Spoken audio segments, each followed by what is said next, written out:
match for you, eh, Toggle?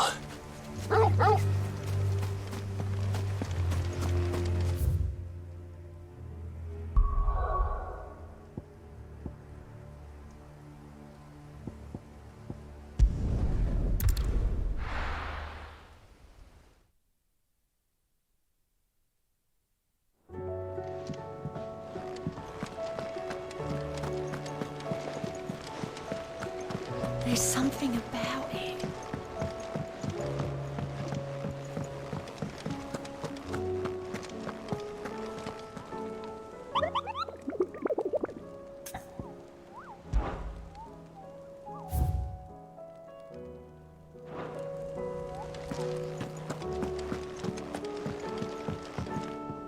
What will it be today? Well, Clive?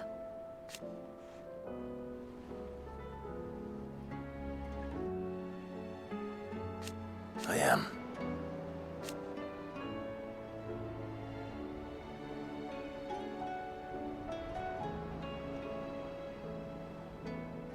Naturally.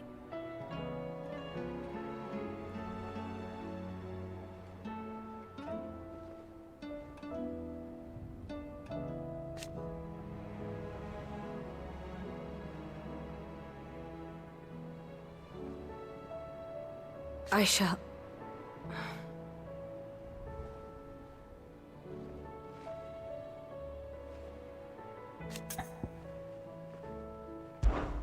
What is it that you wish to learn? Here's the latest information I have. One must understand one's place in the world. Very good.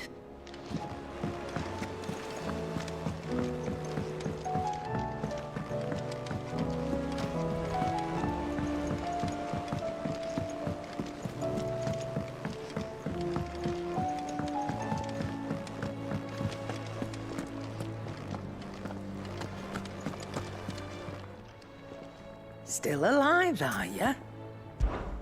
If you're gonna buy something, be quick about it.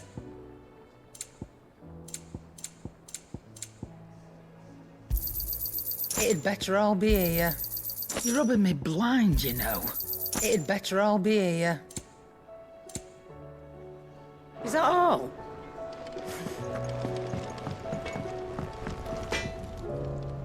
To what do I owe the honour? So, will it be?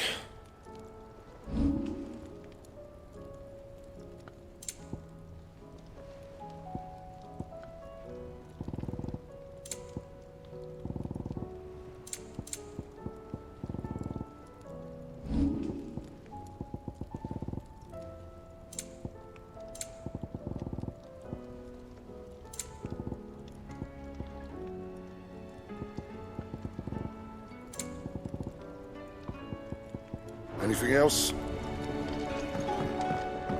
First the skies, then the crystal. What next? The Advent.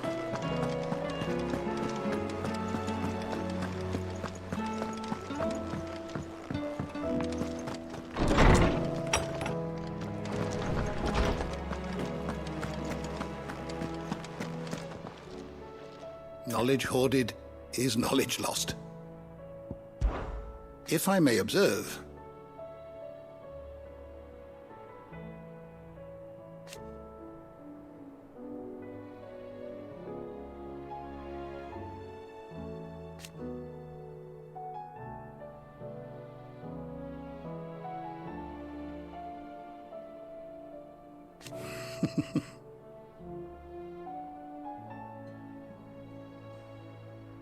history can wait.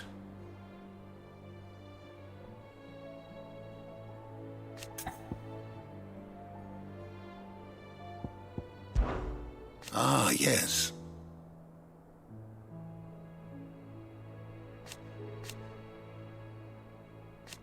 Indeed.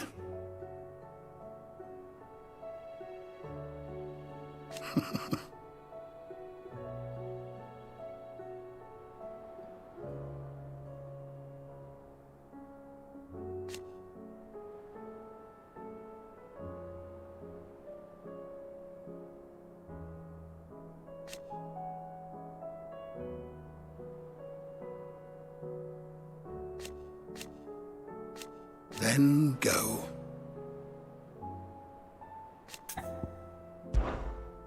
I have a few new notes that might interest you.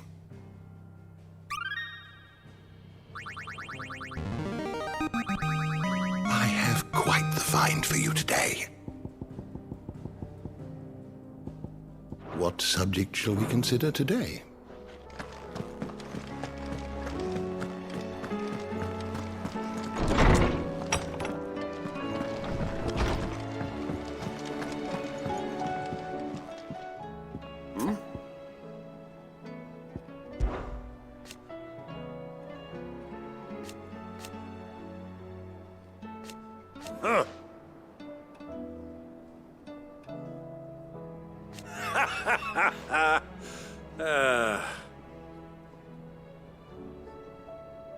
Thank you, Uncle.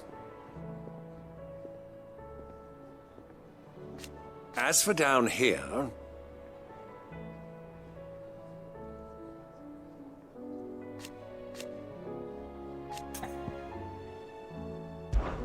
Clive, my boy! Rutherford informs me that we owe you our thanks. Hadn't intended for you to get involved, but such are the times we live in, huh? I would have done the same for anyone else. You're far too modest, Clive. You'd make a terrible nobleman. But tell me, is the realm truly in as dire a state as Rutherford suggests? From what little I saw, you were right to be worried. I suppose I should have expected the worst. But I was rather hoping the great and good of the realm might have things a little more under control. Alas, it seems that firm leadership is in short supply these days, and without it, the people are bound to lose their way. We must move quickly. But where do we start? True, the challenges that face us are many. But in my estimation, there are two key areas to be addressed before any other. The realm's armies and her larders. As you've seen firsthand, it's every man and woman for themselves out there. Certain cities have banded together to try and maintain some semblance of order, yes? But such cases are few and far between. And yet, the only remedy for the chaos that faces us is unity. A unity that transcends even the borders laid down by our ancestors. In short, if Storm does not stand together, she will fall apart. But how would one even begin to unite the realm? The armies, my boy. As I told you already, we begin by restoring order among the ranks of those sworn to maintain it. Sadly, I doubt I could convince even the lowliest gaggle of privates to dig a latrine together. But I do know someone the High Commanders have been known to listen to on occasion. Field Marshal Eugen Havel. I thought he was retired. He was, until an Akashic army tore through Randalar and killed most of the rank and file. There is no man alive more capable. Literally. And as luck would have it, I've already spoken with him on the matter. Of course you have. And he's agreed to help. On one condition. That he first speaks with you personally.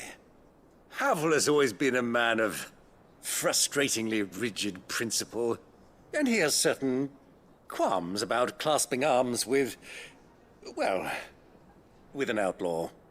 I extolled your many virtues as best I could, of course, but the old goat was adamant that he be allowed to appraise you in person. You don't mind, do you, my boy? Of course not. As long as chaos reigns, we will never build a better world. I'll do whatever it takes. And if the Field Marshal wishes to speak with me in person, then so be it. That's the spirit. I'll leave for Randalar at once. Would you send a Stolas? Of course. Rutherford is already in the Dalmekian capital. I'll have him tell Havel to expect you forthwith. Excellent. Thank you, Uncle. No, thank you, Clive.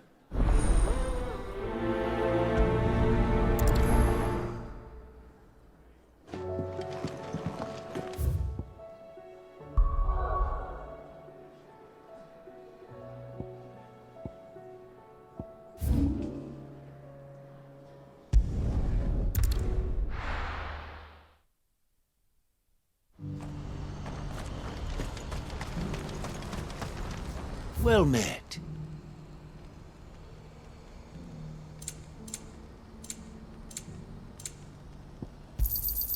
A fine choice.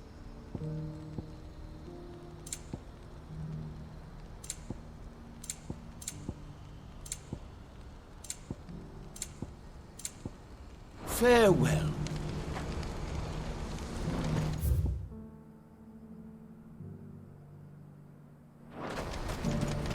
Do you see that too?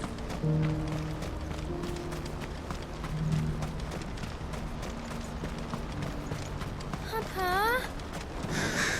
What is it? Oh, please. Just make it stop. I'm scared. It's all right.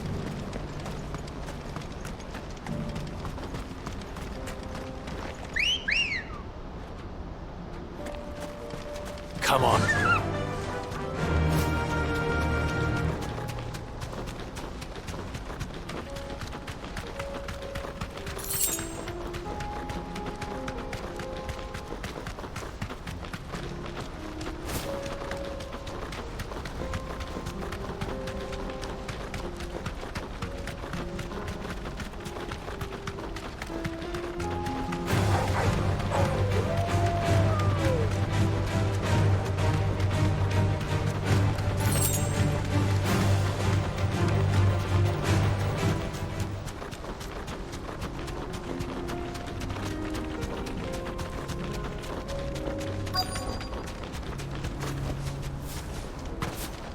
Can't be Rutherford, can it?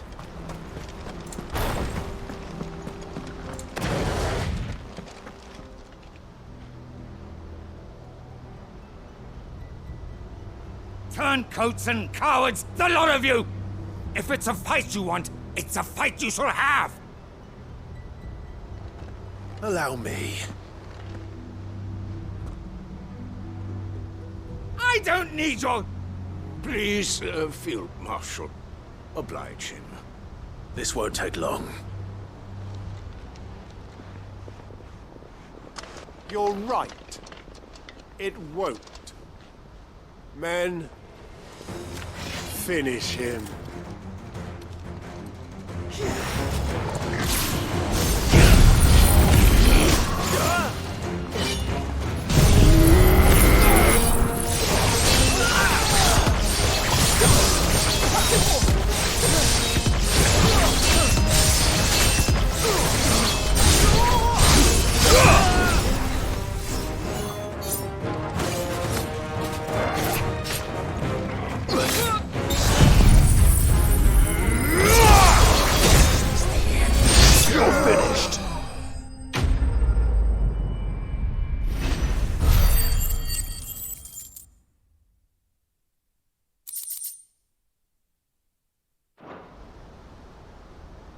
A little longer than I'd have liked.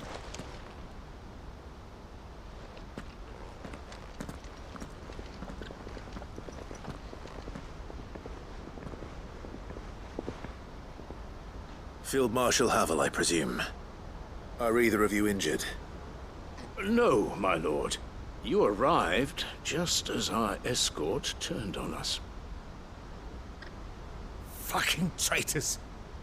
I'd heard reports of soldiers in the outlying regions abandoning the oaths they swore. But I hadn't thought the corruption had reached so close to the heart of the Republic. It's a fucking disgrace. Your interfering old bastard of an uncle tried to warn me, of course. My lord Marquis. Or is Sid the Outlaw more to your liking? Call me what you want. It doesn't change who I am, or the urgency of the message I bring. My uncle has a plan to right the realm, and he needs your help to see it through. Before I agree to anything, I'd have you answer one question. What do you stand to gain from all this? I won't deny that I might benefit from further chaos. But I seek a new beginning for all of us. And while the choices I've made may not always have been the right ones, I know I made them for the right reasons.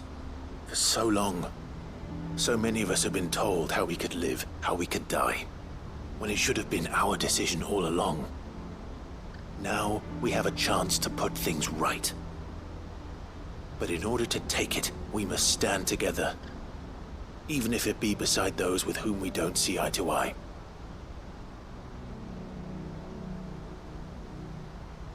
Certainly not the words I expected from an outlaw. But perhaps your uncle was right. You are no ordinary outlaw. I'll never hear the end of this. All right. I'll start by ordering my most trusted guard to bring the Dhalmekian fringes under control. Next, I'll make contact with my counterparts in the Imperial Army and see if I can't convince them to try and restore order in their own territory. Thank you, Field Marshal. But they are not the only ones we will need to convince. What do you mean? I don't doubt that I can bully some sense into a few generals. But those they answer to require a different kind of persuasion. And when it comes to honeyed words, well, we will need an envoy. One who can court even the most stubborn of statesmen. You, perhaps. I'm flattered. But I'm no diplomat either. And I have other problems to attend to. What we need is a skilled arbitrator. And I may know just the person. Is that so? And would he happen to be an outlaw too? Of a different kind, perhaps. Well, beggars can't be choosers. I suppose we'll all have to find a little of the outlaw in ourselves if we're to make it through this. Very well. Send your man to me right away. I shall.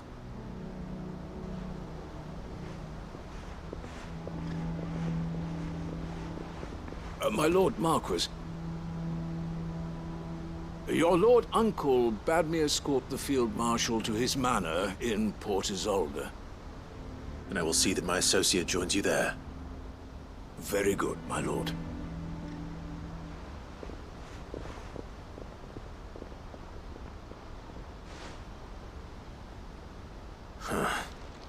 An envoy. I'm not sure I'm the man to talk anyone round. I can barely convince my brother to take his medicine. No. This is a job for someone with experience. Someone like Quentin. I hope I can convince him at least.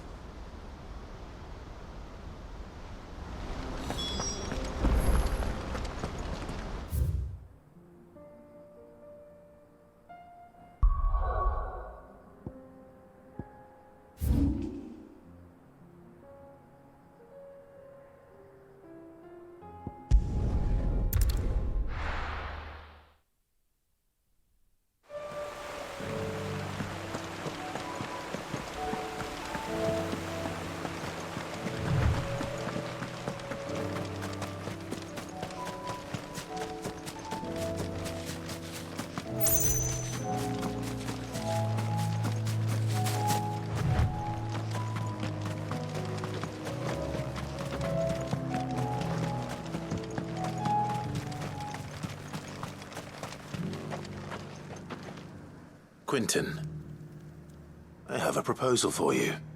Do you now? Something tells me you'll be asking more of me than a cask of Gotand gold. Go on then. Propose.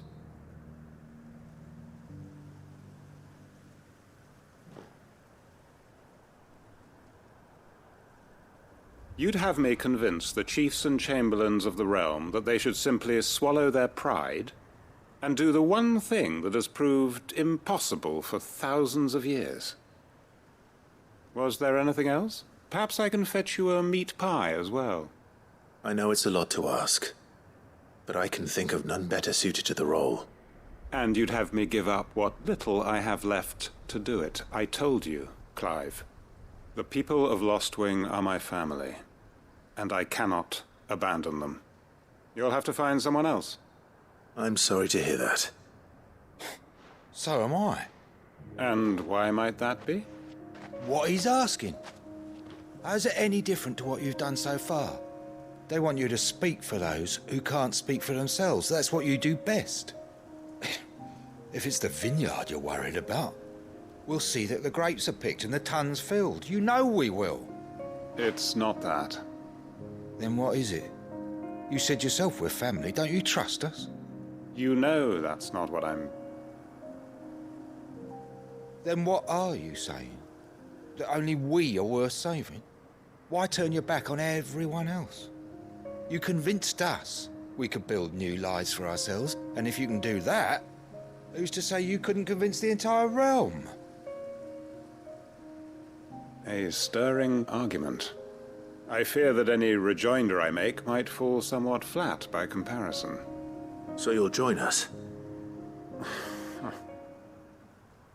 Where do you need me? Field Marshal Havel will want to speak with you in person. He's currently in Port Isolde. I can arrange for a party of Cursebreakers to accompany you there. That would be very much appreciated.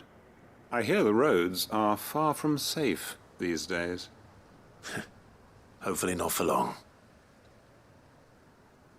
My uncle will want to know that his plan is taking shape.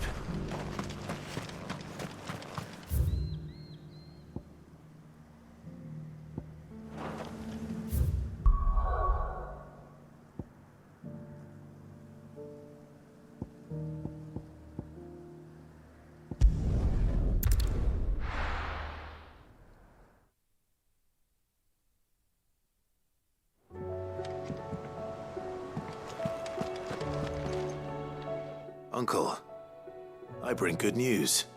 The Field Marshal has agreed to your plan. Ha! Of course he has. I didn't doubt you for a moment, dear boy.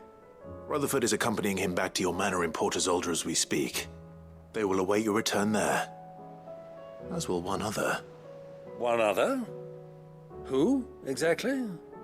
Lord Havel was concerned that even if he could get the realm's armies to agree to an accord, he might not be as successful in convincing those with political power. He asked if I might have a solution, and I suggested a certain Imperial Lord Magistrate turned Liberator. One of your co-conspirators? Master Quinton would probably call me one of his, but yes. Another outlaw, then. Just the thing we need to put these rotten politicos in their places. Good thinking, Clive. I'm glad you approve. The more the merrier, eh? Uncle, assuming Havel and Quinton can solve our problem with the armies, you still haven't mentioned how we might manage the grain shortages. Oh, don't you worry, my boy. The 7 high houses will be seeing to that. They have all agreed to make the most generous of donations. Oh, of course, it did take a little persuasion. But luckily I had some unexpected help. From who? Why, you, my boy. Rumor has it that you rescued the Lady Ariane's head steward Rockford from a horde of bloodthirsty bandits. It was more of a handful. Well, the old battle axe was so pleased. She had a shipload of talents delivered to my private docks by the next new moon. And when the other houses saw the parsimonious old crone's purse strings finally loosen, they as good as tripped over themselves in the rush to follow suit. I'm happy to hear it. Now, I must be getting back to the manor. Join us there at your earliest convenience, would you? Of course, Uncle.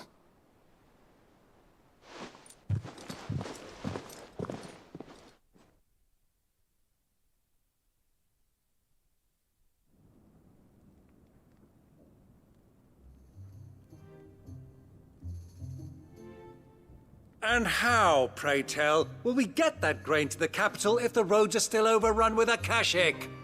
You'll find another bloody road. I only have so many men, and I'm not about to send them headlong into an ether flood. That is, unless you'd have them turn as well. Well, I'd certainly eat less. Says the man with a belly bigger than a band of curls.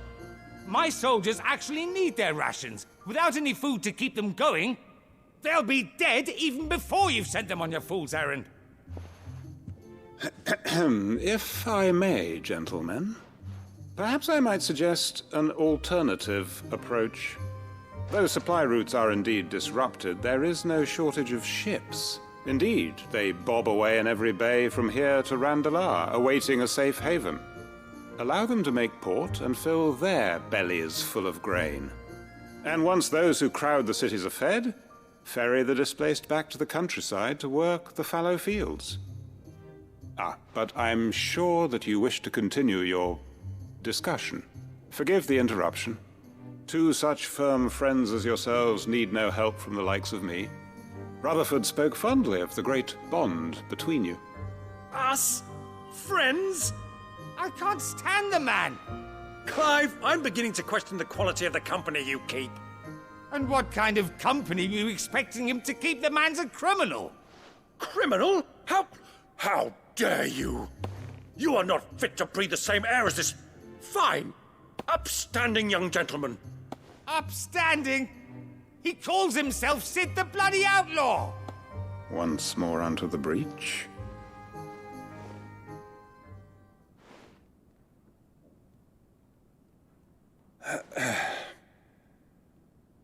Shall we begin again? What we seek here is not to create a new nation, nor to claim the thrones of those that already exist. We wish simply to bring stability to the realm that mankind might weather the current storm. And to do that, we must convince those in power, the generals, the statesmen, the nobles, that our cause is just. There will be disagreements, yes, and I imagine some resistance, much resistance. But we cannot let that deter us. If we show them the path, show them that we walk it ourselves, then I am confident they will follow. The fate of the world lies in my nephew's hands, but the well-being of her people lies in ours. And we must not squander the chance that Clive has given us. Uncle Byron, Now, with that settled, let's move on to the signing of the Accord. For what great moment in history hasn't been accompanied by a little ceremony?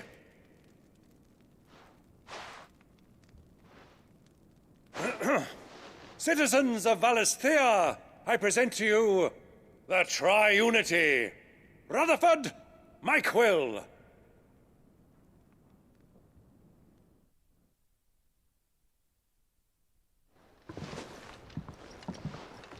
Well, my boy, the stage is set. That it is. This is the role you were born for.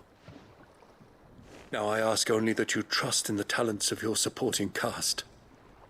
We shall play our parts to the best of our abilities, that you might have the opportunity to shine. The realm needs its Sir Crandall, and there is no better Crandall than you, Clive. I want you to keep this signed accord as proof of our faith in you. I will. Thank you, Uncle.